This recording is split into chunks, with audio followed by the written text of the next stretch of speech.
અને હવે સમાચાર ભરૂચથી, જ્યાં નર્મદા પરિક્રમાવાસીઓ જીવના જોખમે નદી પાર કરવા મજબૂર જોવા મળ્યા। નદી પસાર કરવા માટે બોટમાં ક્ષમતા કરતાં વધુ પરિક્રમાર્થીઓ બેસાડાતા હોવાનો દાવો થઈ રહ્યો છે। હાંસોટના બમલેશ્વરથી દહેજના મીઠી તલાઈ જવા માટે બોટનો થાય છે ઉપયોગ। પરિક્રમાવાસીઓ પાસે ₹500 વસૂલવા છતાં સુવિધા મળતી ન હોવાના આક્ષેપ છે। બોટમાં સવાર નર્મદા પરિક્રમાવાસીઓએ વિડીયો ઉતારીને સોશિયલ મીડિયા પર મૂક્યો હતો।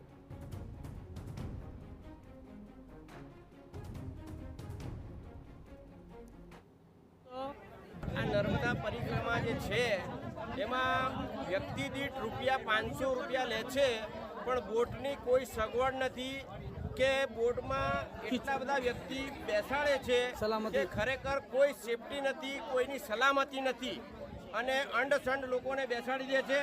આ વિડીયો વાયરલ કરો અને બધા જુઓ, દેશ દુનિયામાં દેખે અને બધાનું સારું થાય। નર્મદા પરિક્રમા માટે લોકો નીકળી રહ્યા છે અત્યારે। નર્મદે હર।